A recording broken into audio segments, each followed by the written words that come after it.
In 1027, a young woman named Herleva, born just outside the castle walls here at Falaise, is tormented by an awful dream.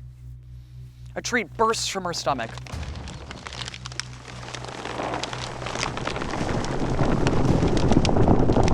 Its branches overshadowing Normandy and eventually all of England. This dream is a myth, and one that's recorded about 100 years after Herleva lived. But it contains a seed of truth. The Norman hour was approaching, and it would be led by the most famous Norman to ever live, William the Conqueror. With William, the bastard, and then the Conqueror, we come to the climax of the Norman adventure. I've already seen how, by the time of William's birth, the Normans had amassed an incredible amount of power, melding together Scandinavian seafaring techniques with the powerful and organized violence of the Carolingians. This meant that William inherited a potent duchy, but it was one that he would have to fight for. In this episode, William builds power in Normandy, then takes advantage of tumultuous events across the Channel to launch an invasion of England. A conquest which would bring about the most radical change in society England had ever seen.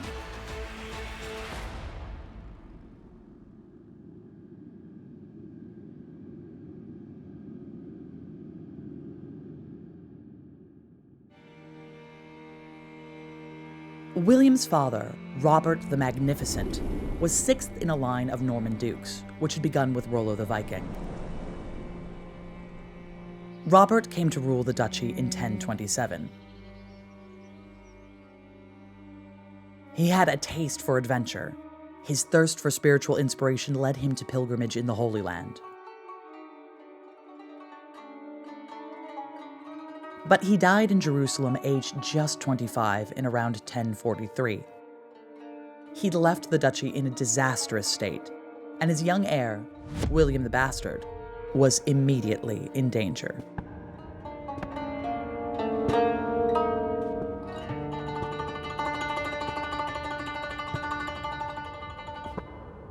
Robert's death had whetted the appetites of power across Normandy.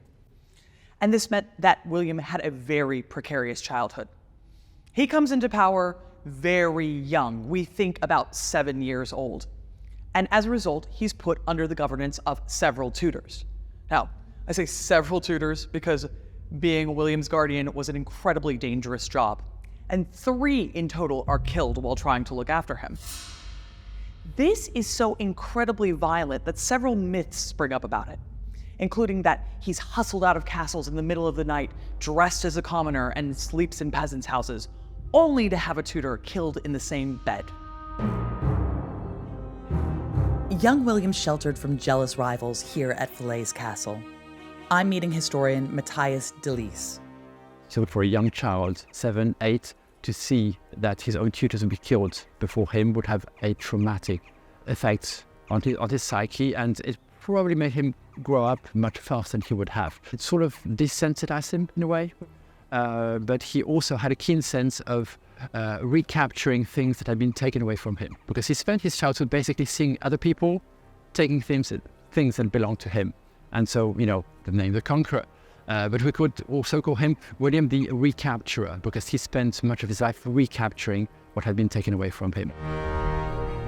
William survived the murder attempts of his early years, although they left scars on his personality. By late 1046, William had come of age and was ruling over the duchy in his own right.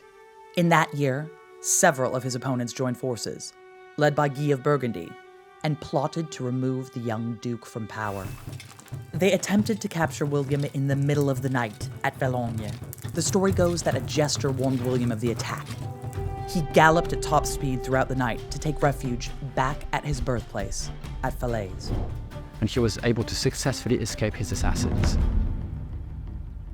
I suppose it's something to be said for the safety that Falaise offers as well as a castle. That's right. Strong castle walls, strong castle, so this was a place where he would definitely feel at home and feel safe. William's deep knowledge of the landscape of Normandy had spared him, but the threat to his rule was growing. he faced a rebellion of nearly half his subordinates. So, William rode directly to the French King Henry's court in Poissy, where he reminded the king that a revolt against his faithful vassal was a revolt against the king himself. It might seem odd because only a few years earlier, Henry had been attacking the borders of Normandy. But William has made a very shrewd political move here. See, he's calling into question the entire system of vassalage. As the king's vassal, he has every right to present himself and demand protection. If Henry says no, then what's the point of being a king's vassal anyway? The pressure was on King Henry to keep the structure of the feudal system in place and to support William against his cousin Guy of Burgundy and the rebel forces. William and Henry combined forces and rode out to meet the rebels on the plains to the southeast of Caen. Now, we don't have super great records about exactly what happened there. Our best come from Wass's Roman de Raux, and according to him, a certain rebel named Ralph Tyson decides at the very last moment to switch sides. He brings with him about 400 men and 140 cavalrymen. This makes an incredibly big difference. The rebels are pushed into the River Orme, and many of them drown because of the weight of their armor.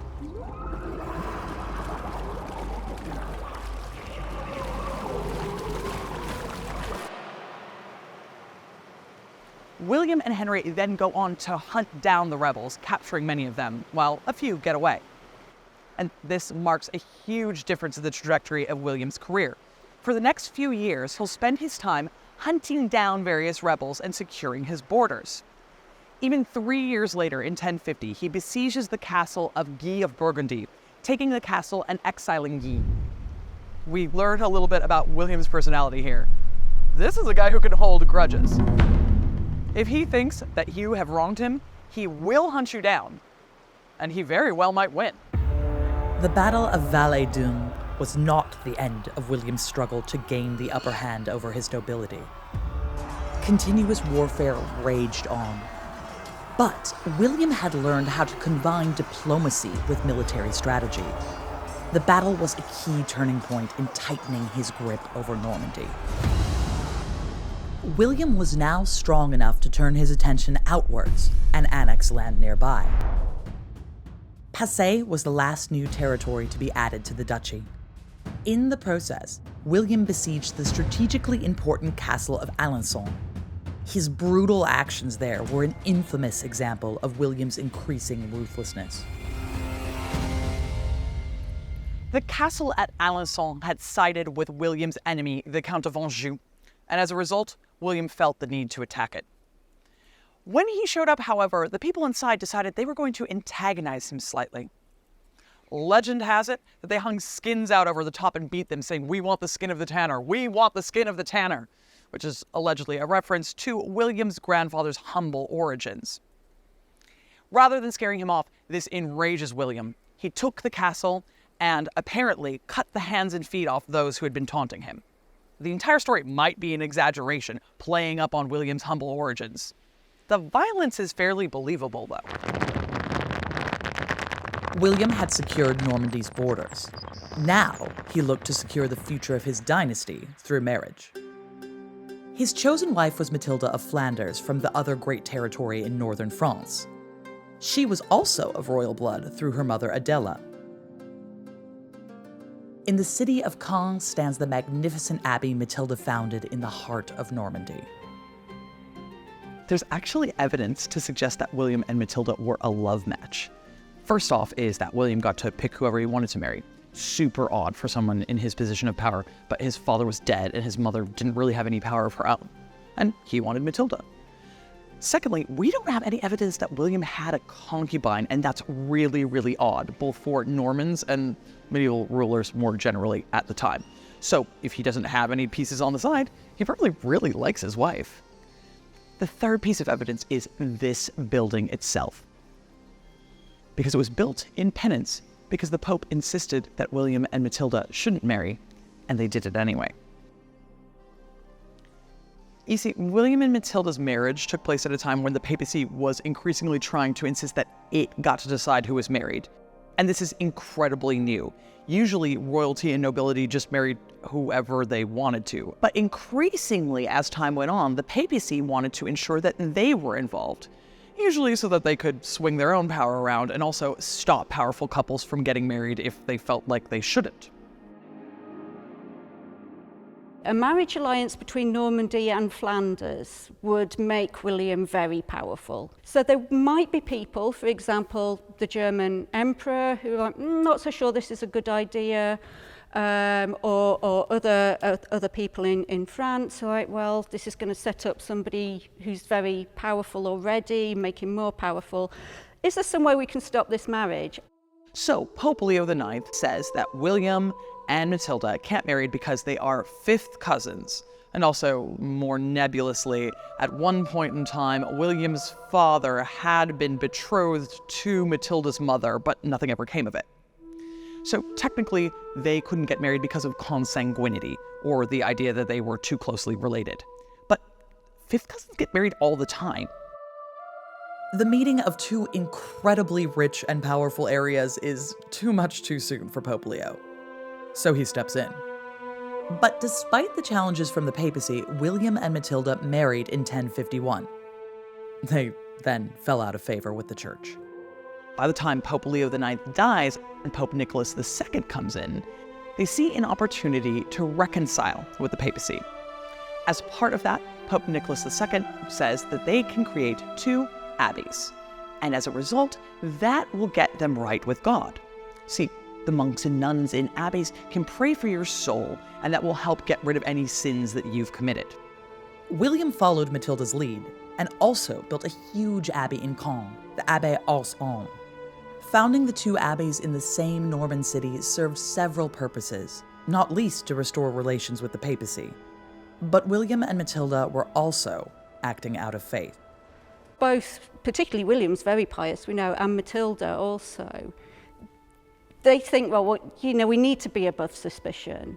So they do found the abbeys, not just, I think, because it's a way of doing penance for a possibly consanguineous marriage. Founding abbeys is what you do if you are a high-ranking noble person. It was no coincidence that these important new abbeys were founded in Caen.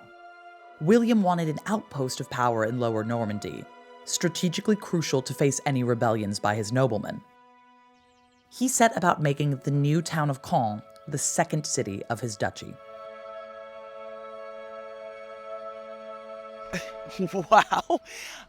This is the Abbey aux Hommes in Caen, and it was founded by William the Conqueror in 1063. It's a Benedictine monastery, which is the oldest form of rule of monks. This is also possibly the most important piece of Romanesque architecture in Normandy. Now, Romanesque architecture is the kind that comes a bit before Gothic architecture. You'll know you have a Romanesque building if you have very rounded arches on it, and it doesn't have a lot of extra detail work, no very fancy gargoyles. And for them, this is a way of saying, I'm a new kind of Roman. I understand the connection between Rome and power and Rome and the church. We can see that William is a very astute and cultured guy who understands the place of power and Christianity in his duchy. Now, it's a real statement about the riches that William has. If you're going to build something this impressive, it means you've got money. If you're going to build something this impressive, it also means you need people. And Caen was a small town before William got to it, but he wanted to make it a city. Building an abbey like this will do that. And now, if you think that this abbey is impressive in the 21st century, and it absolutely is, consider what it would mean for people who were living where they didn't see buildings that were higher than 2 stories tall. They're going to understand that Caen is a new city and a new place to be, full of Norman power. But although relations with the papacy had been restored, there was a looming threat from the French throne. King Henry I of France, William's former protector and ally, was worried about William's growing power and took advantage of any opportunities he could find to support William's rivals. This monument of a Norman helmet and shield marks the bloody spot where it all came to a head. By 1057, tensions between the French throne and Normandy had come to a head. and it happened here at Varaville. King Henry's men bypassed the town of Caen on their way to attack Normandy's capital, Rouen. They wanted to put an end to William's ambitions once and for all. They were forced to take the one road open to them near Varaville. This trapped them into a tight formation between a lagoon and a marsh. As the tide rolled in and King Henry's men were split in two, William took the opportunity to pounce. He ambushed the men and massacred half the king's army. The king could do nothing. He was reduced to contemplating the disaster from a nearby hill. It was a complete disaster. This put a complete end to all of Henry's ambitions for Normandy. 2 years later, he would sign a peace accord with William and die. Normandy was officially secure. Varaville marks the point where real Norman independence began. William had cut his teeth in the relentless defense of his territory, and Normandy was never invaded again in his lifetime. Now that he was in firm control of his homeland, it was time to look outwards, across the sea. While William was busy strengthening his rule in Normandy, a succession crisis was brewing across the Channel. It makes up some of the opening scenes of the great piece of Norman propaganda that was created in the following decade. We know it as the Bayeux Tapestry. The King of England, Edward the Confessor, had no natural successor. In 1064, he sent his brother-in-law, Harold Godwinson, a supremely wealthy nobleman from the House of Wessex, to Normandy. Harold's visit is shrouded in mystery. Some accounts even suggest he was shipwrecked on the French coast and taken prisoner. If he was in Normandy intentionally, it may have been to free his nephew and brother, who were William's prisoners. Either way, Harold was taken under William's wing in hunting trips and even got involved in the Normans' military exploits. Harold had come down to Normandy to help William in a campaign against the Bretons. Here at Mont Saint-Michel, he actually distinguished himself as he rode out valiantly to rescue several knights who become trapped in the quicksand. So we know that there's already an established relationship between the Normans and the English, just maybe not as strong as it would subsequently become.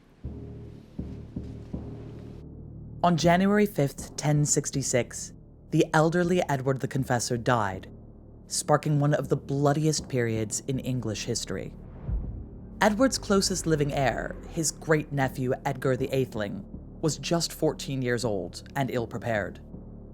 He was written off, and in the confusion that followed, 3 rival claimants for the throne emerged. Earl Harold Godwinson, the powerful Earl of Wessex, brother-in-law and friend of the late king. He claimed that Edward the Confessor named him as successor on his deathbed. Harold Hardrada, a Viking and king of Norway. He was a distant relative of King Canute, who had previously been a king of England when the Vikings had invaded. And Duke William, a close kinsman of the late king, his first cousin once removed. William claimed Edward had promised him the throne in 1051, and that Harold Godwinson had sworn an oath that he would help William succeed Edward in return for helping Godwinson in Normandy in 1064. Whatever the case, William was convinced he was the rightful king of England. Harold was accepted as king by the English magnates, and William decided on war. William convened a council of his leading nobles in Normandy to announce his plans for conquest. He bestowed special authority on his wife Matilda and his son Robert. William also sought international approval for his venture. If you're going to go and invade another kingdom, which was not the norm, even in the 11th century, people didn't generally do that. You need to make sure you've got everything sorted, so you need to make sure you've secured your borders at home, you've got good people in charge, and it does help if you've got the church on side. So Lanfranc, who is William's close confidant, goes off to Rome to sell this to the Pope and say, we need your blessing on the invasion of England.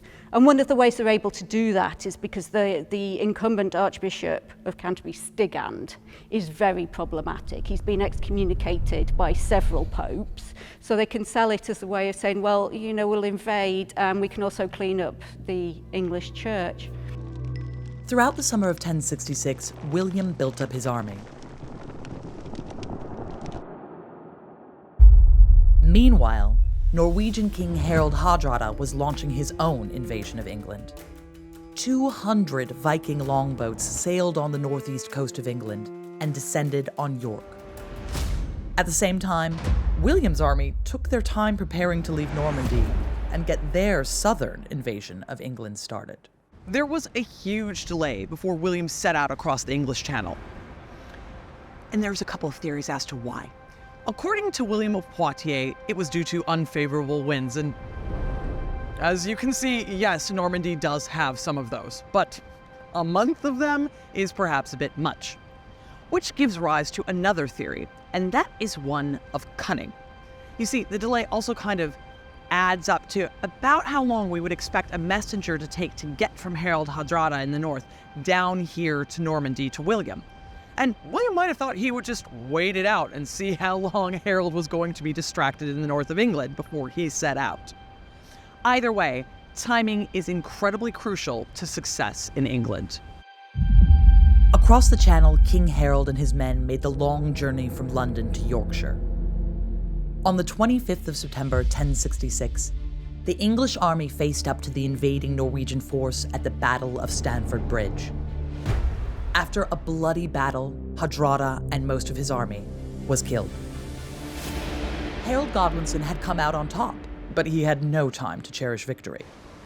In Normandy on September 27th, the winds turned in William's favor. The second invasion of England that year was underway. Imagine the scenes as the beach is full of boats with William preparing for his invasion.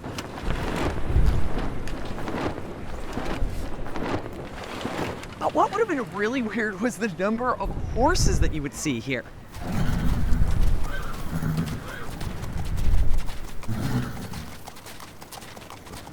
The Normans were building up tens of horses, loading them on these boats, and then getting ready to take them across the sea to pillage, but, you know, just over there for a change.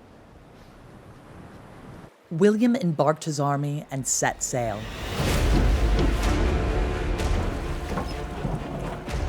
The following morning, on September 28, 1066, he landed,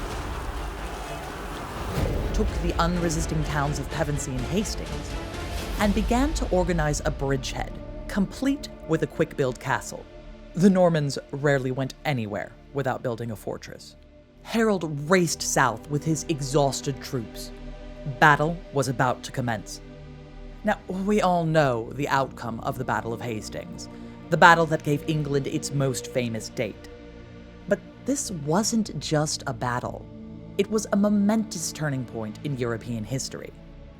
And to really understand Hastings and see it through the eyes of contemporaries, we have to examine our key source, where most of our knowledge about the battle comes from. The incredible Bayeux Tapestry, probably commissioned a decade after the battle to embellish the newly built Bayeux Cathedral. I've referred to it before, but there's nothing like seeing the real thing, up close and personal, and over 900 years old. I'll tell you this. When you're a medieval historian, you see pictures of the Bayeux Tapestry constantly. When I was first learning medieval Latin from classical, they would put translations of it in front of us so that we could understand the difference. But seeing it in person is so incredibly different. You get such texture from all of the embroidery. The colors absolutely pop. Something that someone said to me once is that the Bayeux Tapestry is actually smaller than you think it is, but this is so much bigger. I was thinking it would be like a sheet of A4 paper, not something this large. And you really see how the narrative works. It's moving you up and through it. it's really a kind of magic, a kind of movie, a kind of comic book almost. All of these colors still absolutely pop. You've got detail work on all of the churches. You can see the individual tiles on the roof. And, you can see the joints in the armor of the various people. And all of this is just for someone who's seen it repeatedly. Imagine you're living 1,000 years ago and you're presented with something like this. How rich and grand is this as a piece of art in a world before movies? It's absolutely an overwhelming kind of sense of beauty and also technique. The Bayeux Tapestry provides us with a remarkable narrative, illustrating the saga from the initial justification of William the Conqueror's claim to the throne to the ultimate outcome at Hastings. To learn more, I'm meeting historian Marton Bastl. Martin, I suppose the best place to begin is at the beginning. So who do we see depicted here? We've got a lot of named characters immediately. There is a lot of name dropping in the Bayeux Tapestry. Here you have Edward the Confessor, and he's speaking to Harold, his brother-in-law, and also Earl of Wessex. And we don't know actually what he's telling him, but from different texts, we can imagine that he sent him to Normandy to speak about his little cousin, William, to promise him the throne of England after Edward's death. So we have also a lot of interesting animals along here. Medieval people, they love to put a symbol in a border. There is a lot of symbol in the Bayeux Tapestry. So here you can see the raven, which is on the top of the tree, and also the fox under it. And you can see the cheese, which is the goal of the two animals between them. So we don't know who is winning. So I guess that this is a little bit of foreshadowing about what's about to happen. Yes, of course. Oh, so the ships are arriving. They've gone to Pevensey. Yes. And now we're in England. Yes, and we are in Hastings. It's written here, Hastings. Yeah.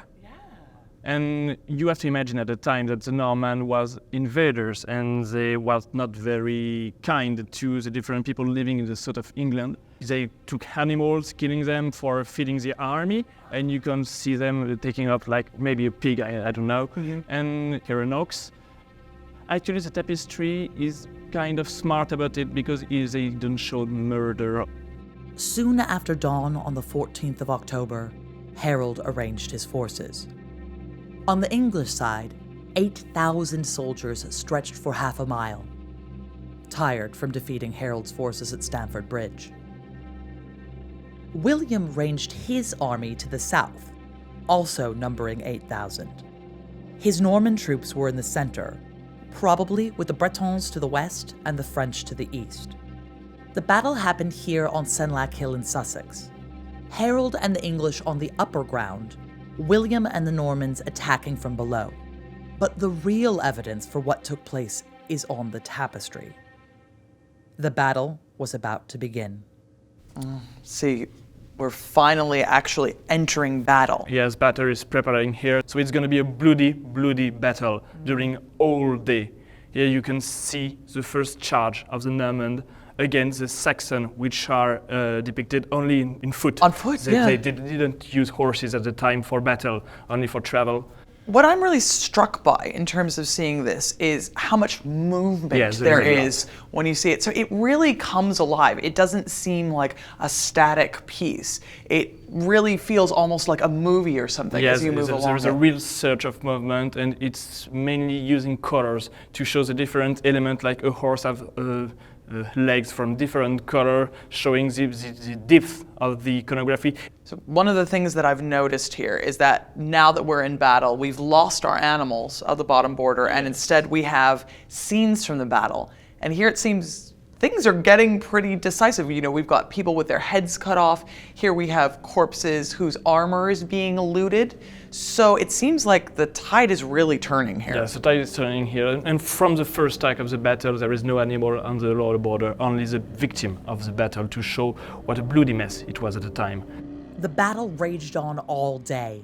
Imagine the grim scene.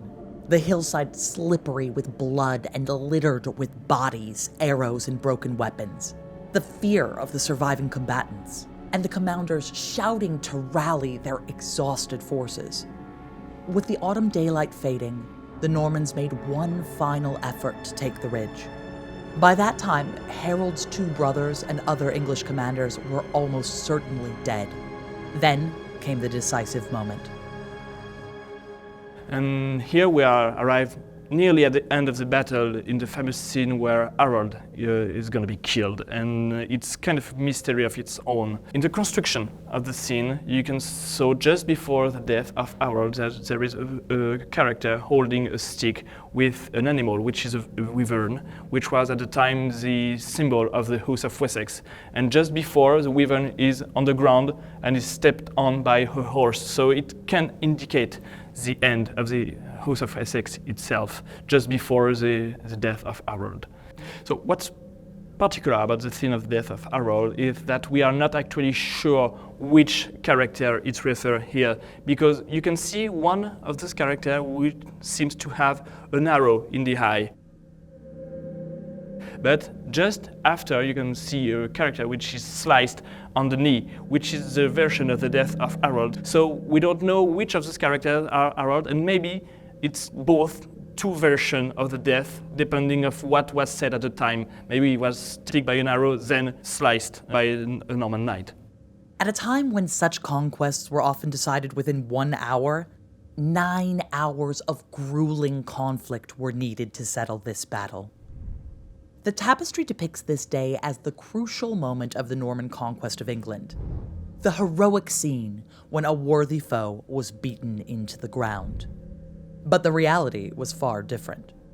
Winning a single victory in the south was only the beginning of the battle to rule the whole country.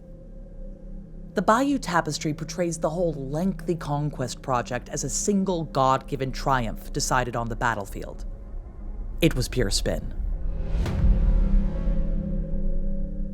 Where would this be displayed? Who is it for? Who is it talking to? It's actually the whole mystery here. It's talking obviously to a lot of people, both English and French and Norman at the time. But we have to remind us that it's not the reality, but only a propaganda and a selected version of the reality that serve a purpose here.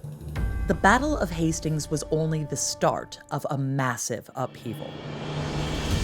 Work lay ahead for William. He needed to conquer the rest of the country and take his place as king. He marched to secure the strategically important towns of Dover, then Canterbury. Norman military might intimidated those in their path, and they faced little resistance in the southeast. As he marched around London, he accepted the surrender of the Saxon establishment. Stigand, the Archbishop of Canterbury, submitted to William at Wallingford. And at Berkhamsted, Eldred, the Archbishop of York, surrendered. By December, William and his advancing Normans reached the capital, London.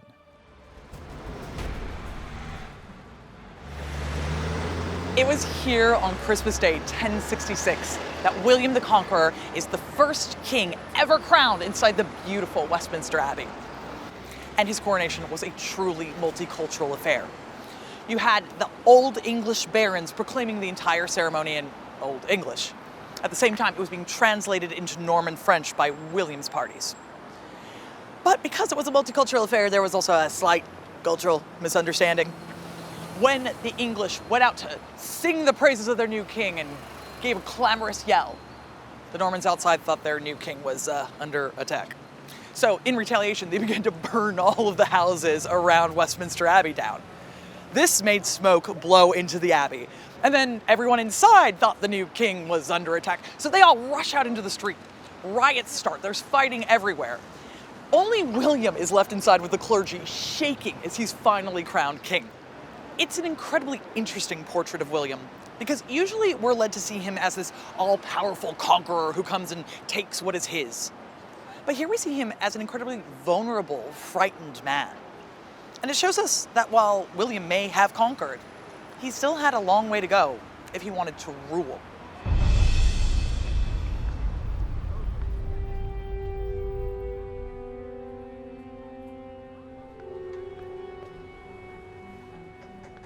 After the absolute fiasco of his coronation, William realized that oaths and words weren't going to do enough to ensure that everybody knew he was the King of England. He needed something more, a real symbol of his military prowess. And that became the architectural symbol that we now know as the Tower of London.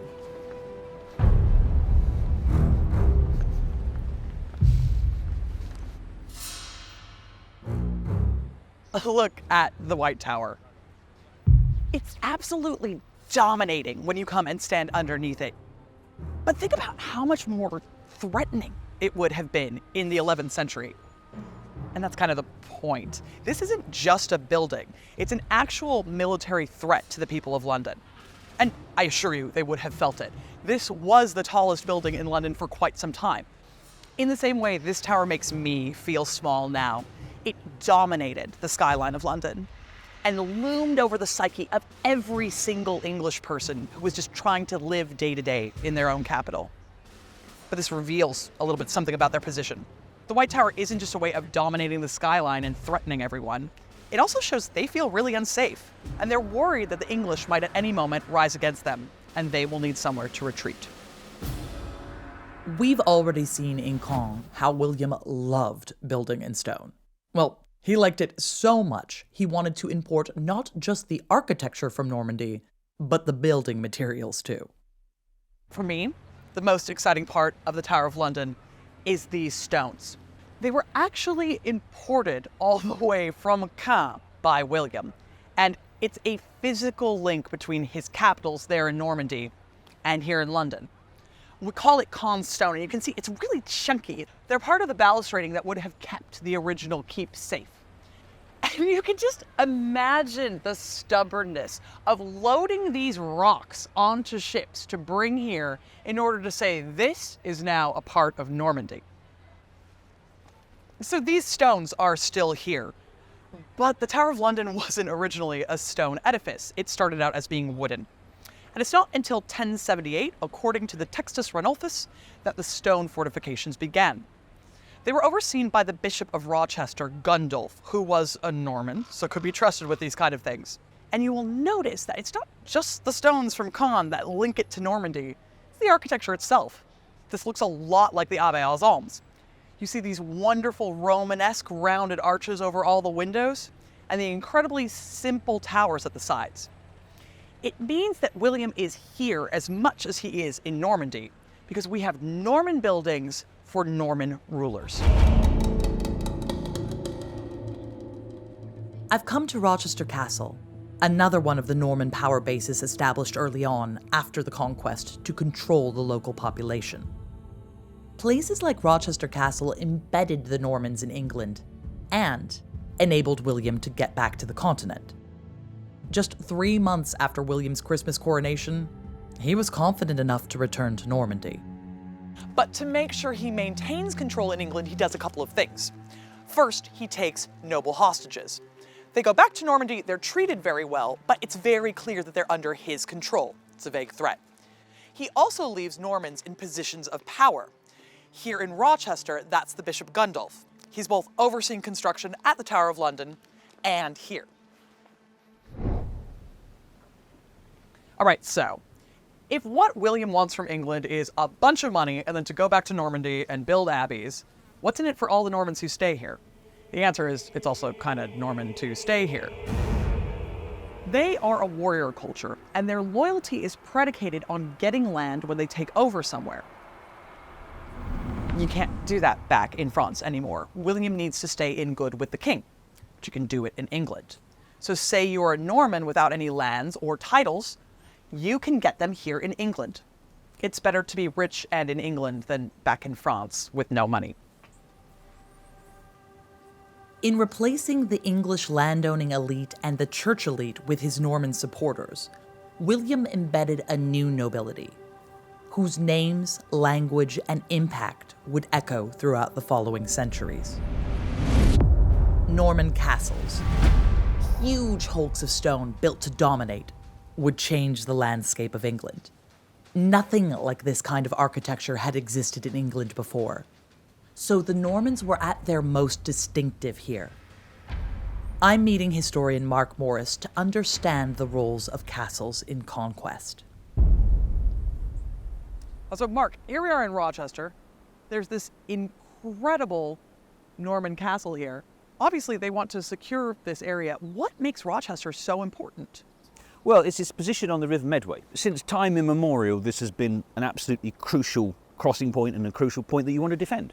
And this must be the place where the Normans cross the Medway in order to approach London. And very soon after the conquest is complete and William is crowned, a castle would be planted here. So the Normans probably put something here in the autumn of 1066. And then in the months and years that follow, the castle is granted to William's younger half-brother, the notorious Bishop Odo of Bayeux. So he's the person creating the first castle on this site. And then eventually, by the time you get to the 12th century, we get this magnificent great stone tower, the tallest, certainly, Norman stone tower in the British Isles. So obviously this is kind of what we would call a quintessentially Norman castle, but what does that mean? If you've seen the Tower of London, you'll remember the Tower of London is squatter and it doesn't have this extra building sticking out the side, the so-called forebuilding. So if you like, the Tower of London is the daddy, it's the prototype. This is now settling into what I would call an archetype. As you say, it is a very typically Norman building. It's superlatively tall, but otherwise it's got all the kind of features you expect to see of a building of this age. You can see very clearly that it is built with defence in mind, because we start off on the ground floor there, we've got tiny little single light openings, almost like an arrow slit. And then as you go up through the stages, the windows get bigger and grander. So by the time you reach the top floor, they're letting in quite a lot of light. But of course, by that point, you're 80 feet up in the air, so who cares? It is a building built to keep you out. We've got the entrance at first floor level, and now we've got this forebuilding, which you see creeping in the early 12th century. And partly that's to protect the entrance to the Great Tower itself. It's also, it gives you a ceremonial space and a sort of a waiting room for people who are waiting to get into the Great Tower to meet the very important person who's inside. Lords in this period, whether they're bishops, archbishops, barons or kings, they're constantly on the move. They're constantly in the saddle. So this might only be lived in for 2 or 3 weeks a year by its lord. But the rest of the year it stands there. It stands as sort of a standing threat to the people around it of, know your place, we are in charge. It would take William 6 years to consolidate his conquest. In those years, he faced constant uprisings from the English. There are minor rebellions in 1067, but they start to grow in momentum and size from one year to the next. There's a big rebellion down in the West Country in 1068. There's a big rising in the Midlands in 1068. And then in 1069, you have a huge rebellion in the north, 2 in the course of 1069. And not just the natives rising in Northumbria and northern England, but also supported by an invasion from Denmark. So, and there really is a sense there. We think of 1066 as being like a date that's set in stone. We know, you and I know, the Norman conquest isn't going to be reversed. People at the time didn't have that benefit of hindsight. So for them, the Norman conquest could have been a flash in the pan. And you sense that in the sources in 1069, that they are going to drive these guys out. And William finds that wherever else he's gone, the sort of standard way of dealing with rebellions after the sort of the fighting and the killing is to plant a castle. So you plant a new castle like here at Rochester or the Tower of London or anywhere. In the north, he plants a castle at York, it is destroyed. He plants another castle at York, it is destroyed and overrun. So what do you do in order to stop that? If you can't hold the land, you make damn sure no one can hold the land. You make it, that's the famous phrase, you create a desert and call it peace. 1069 to 1070, William the Conqueror laid waste to the north of England. The harrying of the north is recorded in the 12th century Annals of Durham. So great a famine prevailed that men, compelled by hunger, devoured human flesh, that of horses, dogs, and cats, and whatever custom abhors. Others sold themselves to perpetual slavery, so that they might in any way preserve their wretched existence. And writing about the harrying of the North, the Anglo-Norman chronicler Odoric Vitalis wrote, The king stopped at nothing to hunt his enemies. He cut down many people and destroyed homes and land. Nowhere else had he shown such cruelty. He ordered that crops and herds, tools and food be burned to ashes. More than 100,000 people perished of starvation. This isn't just a story about the heroic deeds of glorious men. There is a human toll to war, and it matters. Normans had always used brutality to suppress the rebellious English. But the destruction wrought by the harrying of the North was at an unprecedented scale, a grim message to all their new subjects. After the harrying, there were no more major rebellions.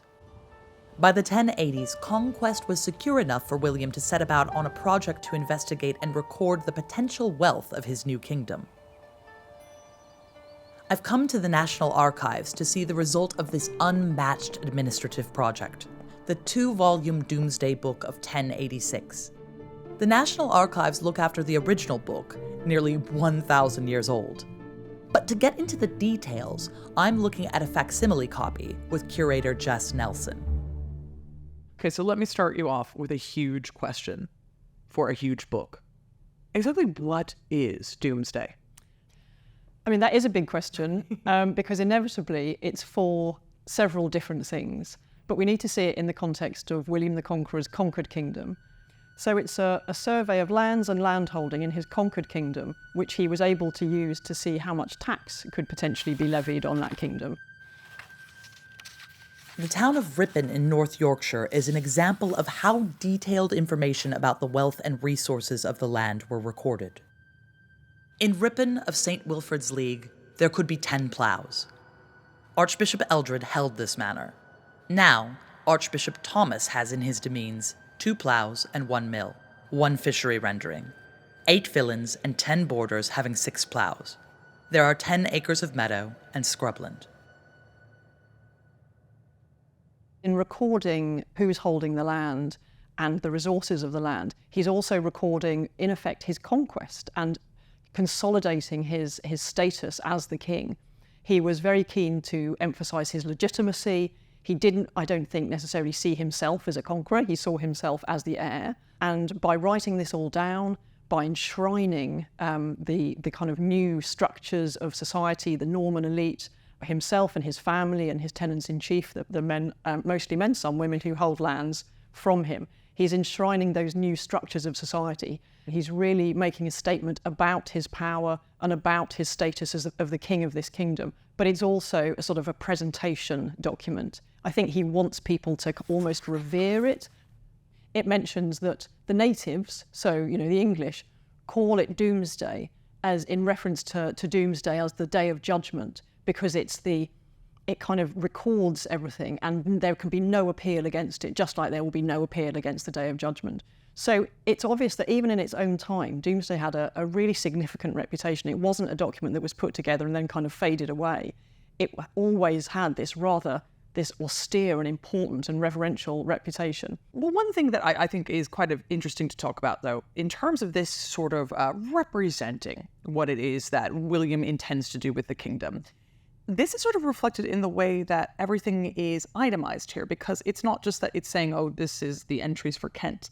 It leads sort of with who owns them, right? Absolutely. And actually, we should think of it in terms of who holds the land rather than who owns the land, because one of the really important things about the Norman Conquest is it sort of brings in this slightly different structure where William, in effect, has acquired the entire kingdom. So he owns the entire kingdom. He holds England of God alone, if you like.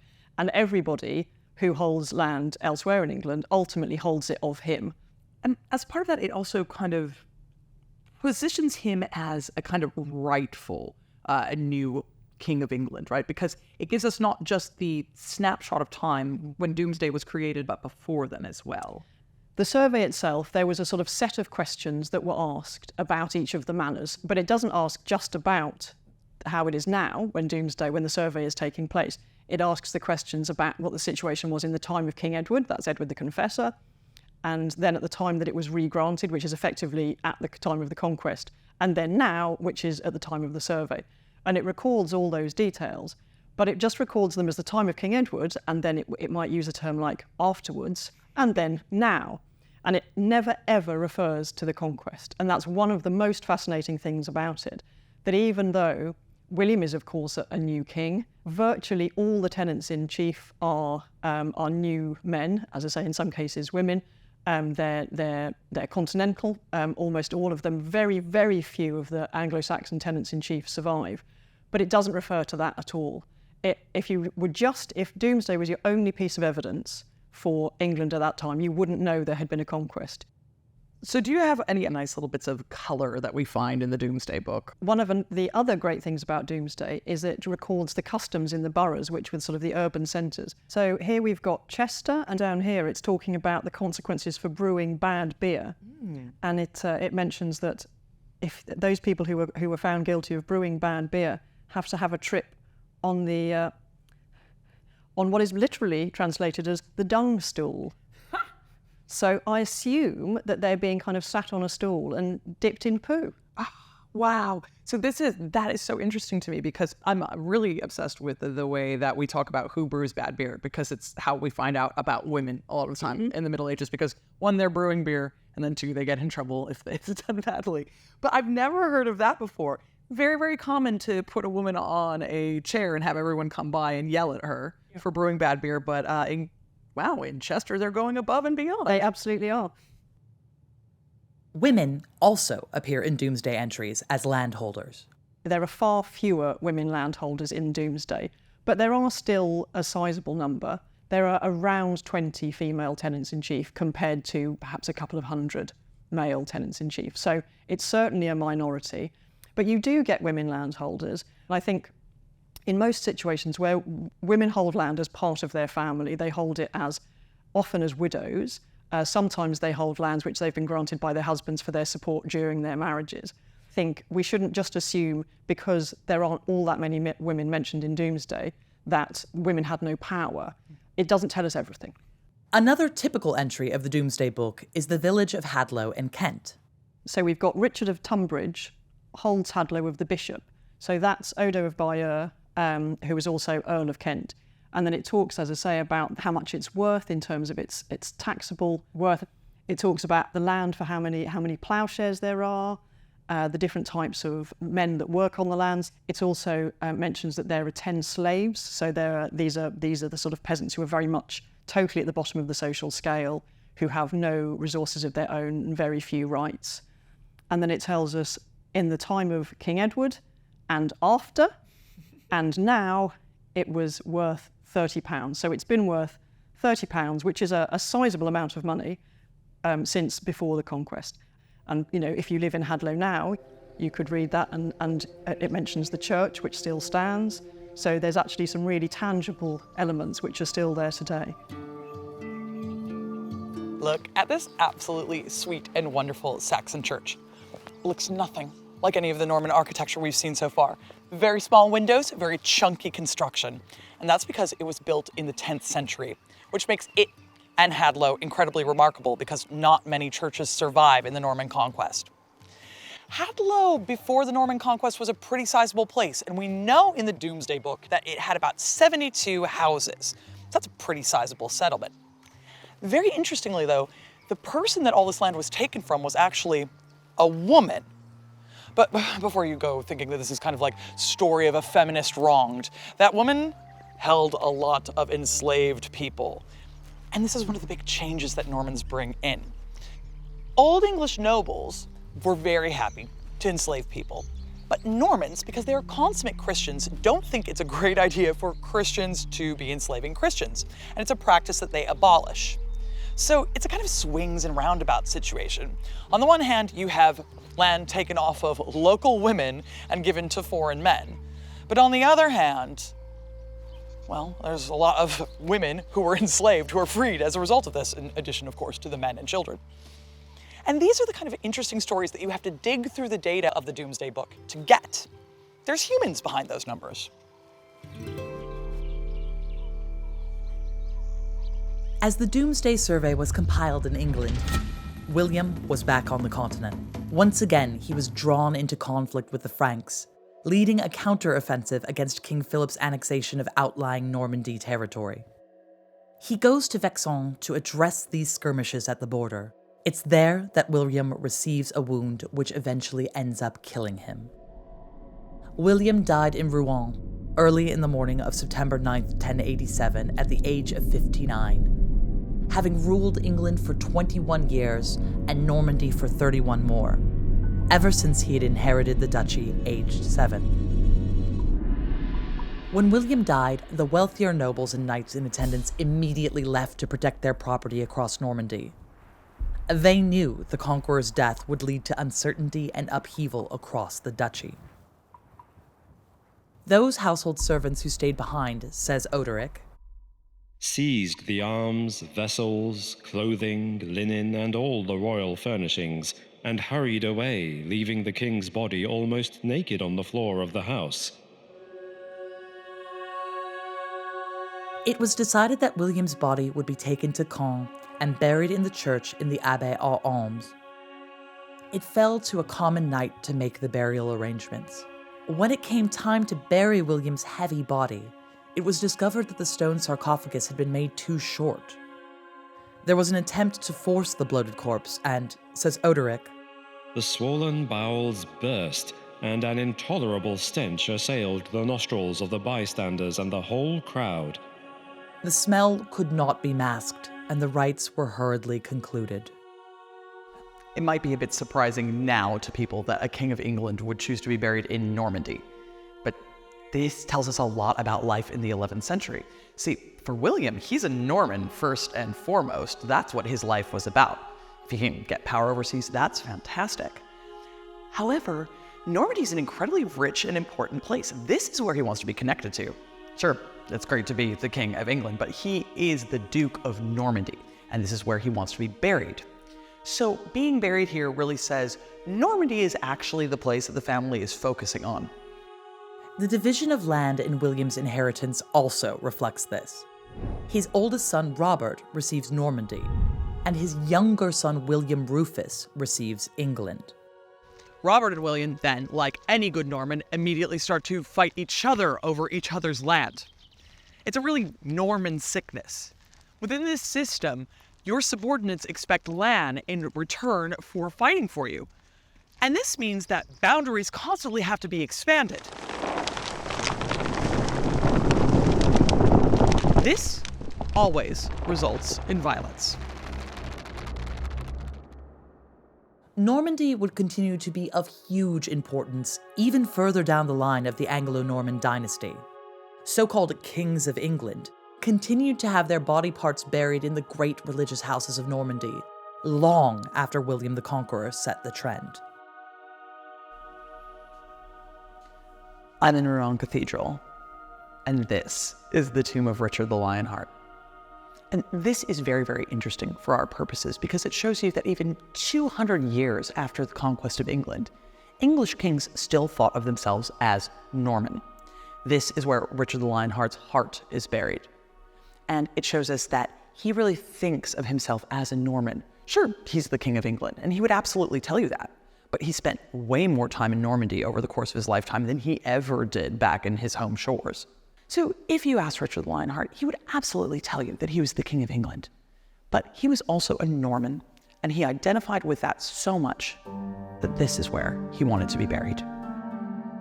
The Lionheart's heart would forever be in Normandy.